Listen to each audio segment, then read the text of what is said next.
ministro del Interior citó ayer al secretario general de la Fiscalía de la Nación para que demuestre las afirmaciones sobre el millar de desaparecidos en Ayacucho.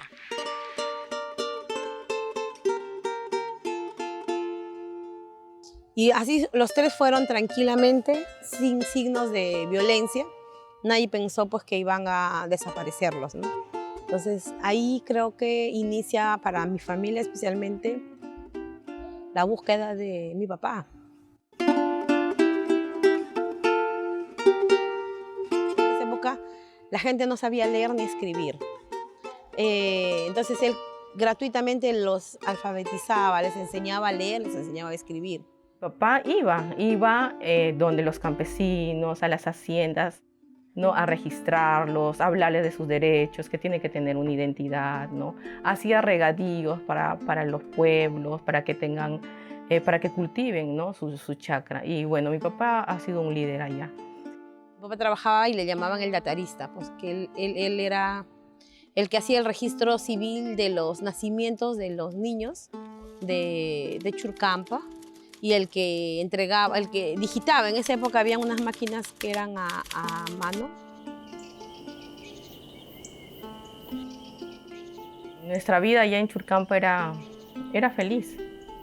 A pesar de que mi papá desapareció en el 83, mi mamá supo no transmitirnos tanta negatividad o desesperanza, ¿no? Mi mamá supo criarnos bien, íbamos de paseo, estudiamos, teníamos nuestra red de amigos, nuestros tíos. Y eso es todo lo que hemos perdido cuando partimos de Churcampa para acá, ¿no? Hemos dejado casa, hemos dejado familiares, hemos dejado recuerdos y vivencias muy bonitas, ¿no? Yo tenía 11 años en 1983. Churcampa era un pueblo tranquilo, como cualquier otro pueblo hasta ahora, ¿no? En la sierra, hasta que llegó la violencia política, ¿no?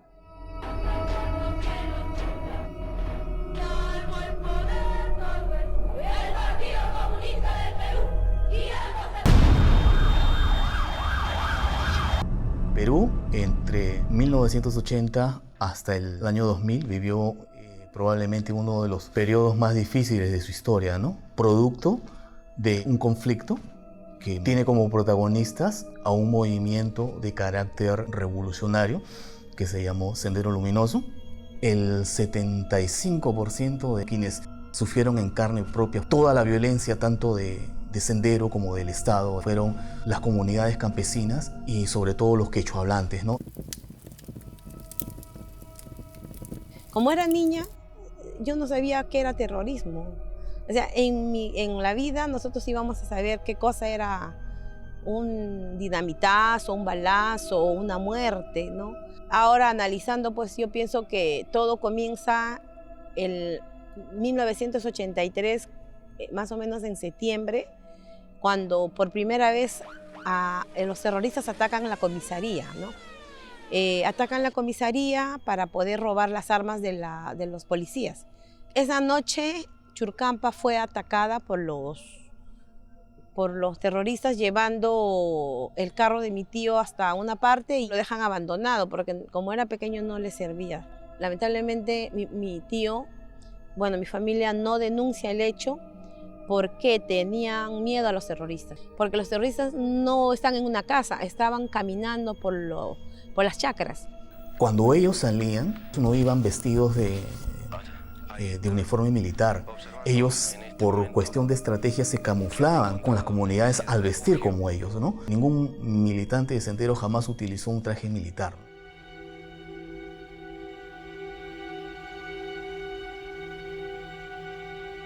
El 21 de noviembre de 1983, los mismos policías que conocían a mi papá van a mi casa a las 7 de la noche y lo invitan a salir, ¿no? No le llevan a golpes, no hubo golpe, no hubo violencia. Simplemente le dicen, señor Yangali, tenemos que ir a una reunión. Y mi otro tío había ido a dejar el carro a la cochera. Igual los policías, cuando estaba saliendo de la cochera, a mi tío Rómulo también le dicen, acompáñanos a la comisaría, ¿no? Y ninguno de los tres regresaron a mi casa, ¿no? Y ahí es donde mi mamá comienza a buscar a mi papá, ¿no? Es la primera acción violenta, ya no de terrorismo, sino de los policías, o sea, del Estado contra mi familia, aduciendo pues que nosotros colaborábamos con el terrorismo. En los 80 hasta los 2000, sí, efectivamente hubo terrorismo de Estado, ¿no? La Comisión de la Verdad también te dice que es innegable, ¿no?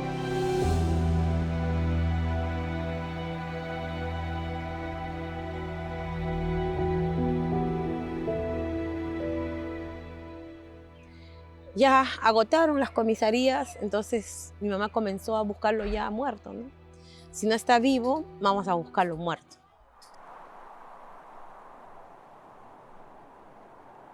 Lamentablemente ha sido tan violento esta época que de un lugar donde se llama Mayoc hasta Huanta, era una zona como desértica, ¿no? No había ni casas, ¿no? Entonces los militares echaban a los muertos ahí, los tiraban como basura. Mi mamá dice que bajaba y volteaba la cara de los muertos para ver que si era el rostro de mi papá, el rostro de mis tíos, porque dice que cuando estaban en las bases militares los golpeaban tanto y les cambiaban de ropa, ¿no? Para desconocer, ¿no? Para desconocer, para equivocar, ¿no? Algo así, ¿no? Entonces, pero mi mamá tenía el valor tenía que voltear los muertos para ver si era mi papá o mis tíos. Y ninguno. Todos los muertos eran otras personas menos mi padre, ¿no? A cada militar que veía le preguntaba, ustedes son unos asesinos, devuelvan a mi esposo.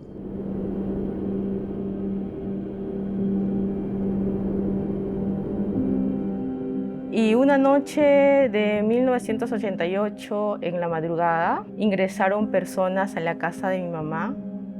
Ingresaron a empujones, ¿no? Patearon la puerta y se la llevaron a mi mamá. En Ayacucho había una base de Castropampa y a mi mamá se la llevan a la base militar a torturarla, ¿no? Esa noche vi como a mi mamá estaba sentada en una silla y había gente que la estaba golpeando, que la habían amarrado con un trapo en la boca y ensangrentada. Yo por eso tenía 6 años. A esas personas que están encapuchadas me amarraron junto a mis 2 hermanos. No sé cómo mi hermano Fedor nos desató. Él desató el nudo y nosotros nos fuimos corriendo hacia como el segundo piso donde había 2 jóvenes. Subimos llorando y de miedo y le contamos lo sucedido, ¿no? Que se habían llevado a mi mamá y todo. Nosotros preguntábamos por mi mamá si estaba viva o no. No nos decían nada, ¿no? Y lo que hizo mi hermana es alistarnos con la ropa que teníamos y nos subió a un camión, prácticamente como escapando del lugar, y nos trasladamos hacia Lima. Tuve que ir a denunciar también eso, ¿no? Me tocó ir a la base militar de Churcampa a pedir ayuda, porque cuando mis hermanos Sonia, Fedor y Leo me cuentan que a mi casa habían entrado unas personas campesinas con sus ponchitos y con la cara tapada, y yo asumí que eran terroristas. Entonces, en mi mente lo primero que pienso es, se llevaron los terroristas a mi mamá.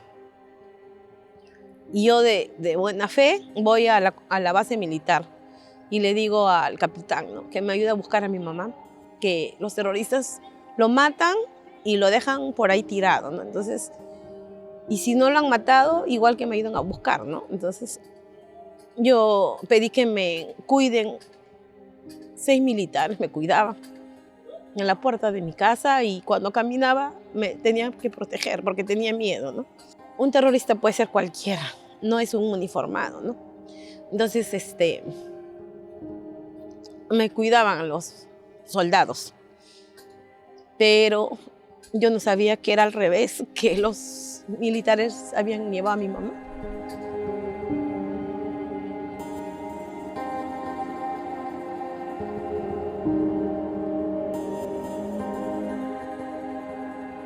Es un caso que demuestra claramente de que sí hubo terrorismo de Estado, sí hubo, sí, es real, concreto, es un caso. Se desaparece, digamos, el señor, ¿no? Su esposa, como es natural, tiene que, ¿no?, preguntar, indagar qué es lo que ha pasado, por qué no llega a su casa.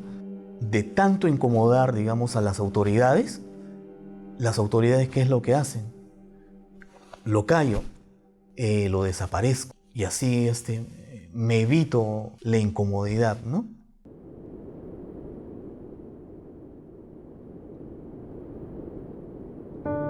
Como mi mamá y mi familia eran bien queridas en el pueblo, todo el pueblo quería, hasta ahora lo quieren y lo recuerdan, porque hacían muchas cosas, hacían colegios, participaban en todo lo que es social. Ellos no sé cómo hacían, pero repartían en canastas a todos, panes, comida, hasta los mismos militares. Mi mamá, cuando me acuerdo, un militar, el capitán, era un borracho. Un desgraciado les pegaba a los soldados y no tenían para comer. Mi mamá los llevaba a mi casa para que coman una semana. Ahí creo que estaba en mi casa. Vieras, como la casa era grande, vieras un montón de militares en mi casa cocinando. Creo que por eso el pueblo lo quería, ¿no? Y entonces yo sola no pude buscar, porque tú tienes que buscar a los muertos en las quebradas, ¿no? Pero el pueblo se organizó. Creo que iban de 5 en 5 a todas las quebradas. En el tercer día la han encontrado a mi mamá, pero la encontraron viva.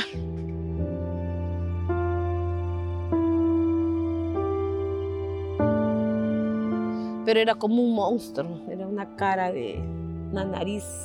O sea, era un monstruo, o sea, un golpe, horrible, no era un ser humano. Mi mamá había escapado. O sea, los militares en una noche la habían disparado, la habían dejado en la carretera, las habían disparado acá, en la cabeza, y un balazo acá en el corazón. Mi mamá, la bala no salió. Se pasó por el costado del corazón y se quedó acá. Y la bala de acá se quedó achatado, 2 balas en la cabeza.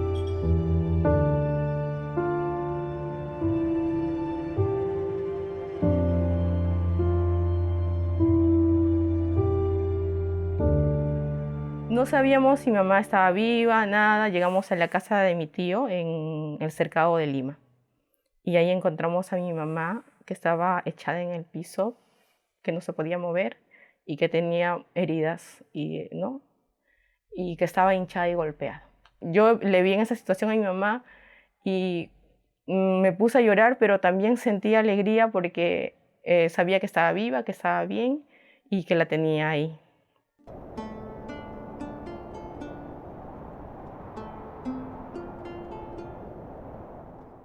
Mi mamá para mí es un gran ejemplo de fortaleza, ¿no? Porque nunca nos dio esa imagen de desesperanza, de tristeza, ¿no? Siempre he visto a mi mamá y a mi hermana mayor, Glinka, muy fuerte, y son nuestros ejemplos, ¿no? Y yo creo que en la actualidad todos somos profesionales, hemos logrado estudiar, ¿no? Todos, gracias al ejemplo y a la fortaleza de mi hermana y de mi mamá, ¿no?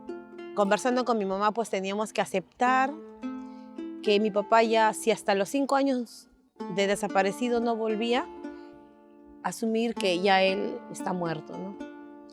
Tienes que aceptarlo, porque bien difícil es aceptar que esté muerto. Una cosa es aceptar lo que uno ha vivido, ¿sí? No ha sido fácil, ¿no? Pero ¿cuál es el después, ¿no? ¿Cuáles son las consecuencias de esa experiencia tan dolorosa que hemos tenido? Hay cientos de casos iguales al mío y hasta peores, que la gente no ha podido desarrollarse profesionalmente, ¿no? Ni ha podido asimilar de buena forma lo que le ha pasado, ¿no? En cambio nosotros sí. Y el nivel de resiliencia que tiene mi mamá es increíble y creo que eso es lo que a nosotros nos ha enseñado, ¿no? Son más de 30 años que ha pasado todo eso y estamos acá.